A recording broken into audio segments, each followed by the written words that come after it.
Here's a book I read when I was a very small child. Curious George. Curious George. This is George. He lived in Africa. He was very happy. He had one fault. He was too curious.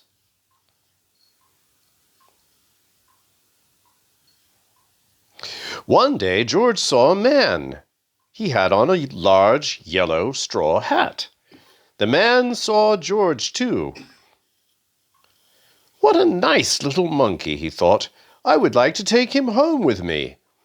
The man put his hat on the ground, and of course, George was curious. He came down from the tree to look at the large yellow hat. The hat had been on the man's head. George thought it would be nice to have it on his own head. He picked it up and put it on. The hat covered George's head. He couldn't see. The man picked him up quickly and popped him into a bag. George was caught.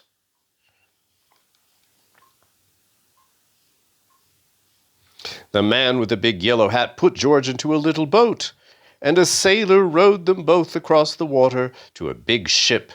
George was sad, but he was still a little curious.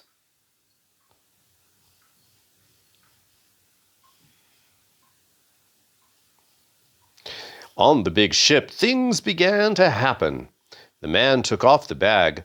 George sat on a little stool, and the man said, "George, I'm going to take you to a big zoo in a big city.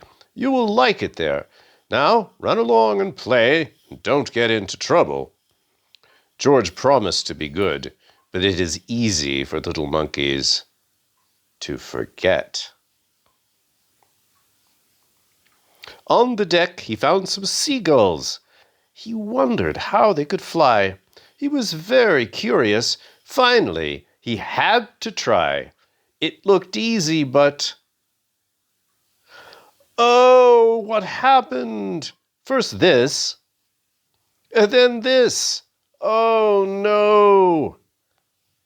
Where's George?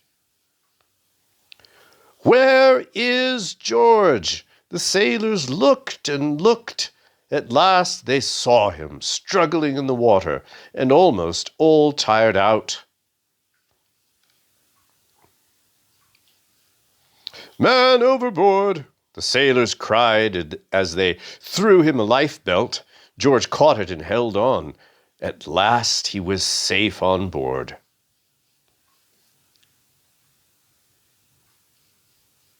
After that, George was more careful to be a good monkey until at last the long trip was over. George said goodbye to the kind sailors, and he and the man with the yellow hat walked off the ship onto the shore and on into the city to the man's house.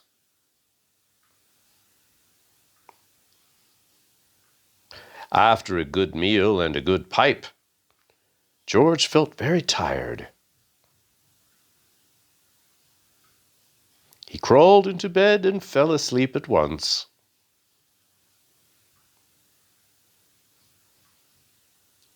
The next morning, the man telephoned the zoo.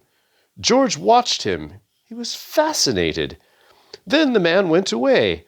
George was curious. He wanted to telephone too. 1, 2, 3, 4, 5, 6, 7. What fun! Oh, no! He called the fire department. Ding-a-ling-a-ling! George had telephoned the fire station. The firemen rushed to the telephone. "Hello, hello," they said, but there was no answer. Then they looked for the signal on the big map that showed where the telephone call had come from. They didn't know it was George. They just thought it was a real fire. Whoa! Honk, honk, honk. Hurry, hurry, hurry! The firemen jumped onto the fire engines and onto the hook and ladders. Ding dong, ding dong. Everyone out of the way! Hurry, hurry! Oh, no. The firemen rushed into the house. They opened the door. No fire. Only a naughty little monkey. "Oh, catch him, they cried. George tried to run away. He almost did, but he got caught in the telephone wire and... Oh, no. A thin fireman caught one arm and a fat fireman caught the other. "You fooled the fire department," they said. "We will have to shut you up where you can't do any more harm." They took him away and shut him up in a prison. Oh, George wanted to get out. He climbed up to the window to try the bars. And then, just as the watchman came in, he got on the wooden bed to catch George. But the watchman was too big and heavy. The bed tipped up, the watchman fell over, and quick as lightning, George ran out through the open door. He's free. He hurried through the building and out onto the roof, and then he was lucky to be a monkey. Out he walked onto the telephone wire. Quickly and quietly over the guard's head, George walked away.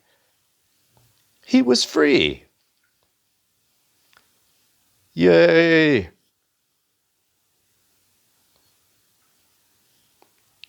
Down in the street outside the prison wall stood a balloon man. A little girl bought a balloon for her brother. George watched.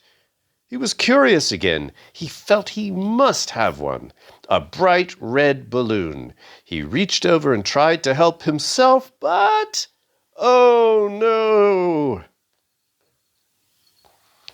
"Oh, no! Give me back my balloons!" Instead of one balloon, the whole bunch broke loose. In an instant the wind whisked them all away, and with them went George, holding tight with both hands.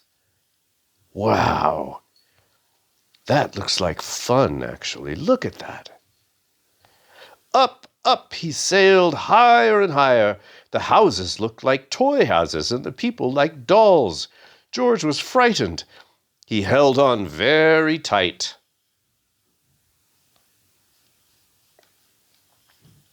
Ooh! Look, a monkey! At first the wind blew in great gusts. Then it quieted. Finally it stopped blowing altogether. George was very tired. Down, down he went, bump, onto the top of a traffic light. Everyone was surprised. The traffic got all mixed up. George didn't know what to do, and then he heard someone call, "George!" He looked down and saw his friend, the man with the big yellow hat. The man with the big yellow hat paid for the balloons, and off they went. George was very happy, and the man was happy too. George slid down the post, and the man with the big yellow hat put him under his arm. Then he paid the balloon man for all the balloons. And then George and the man climbed into the car, and at last, away they went. Yay! To the zoo! What a nice place for George to live. The end.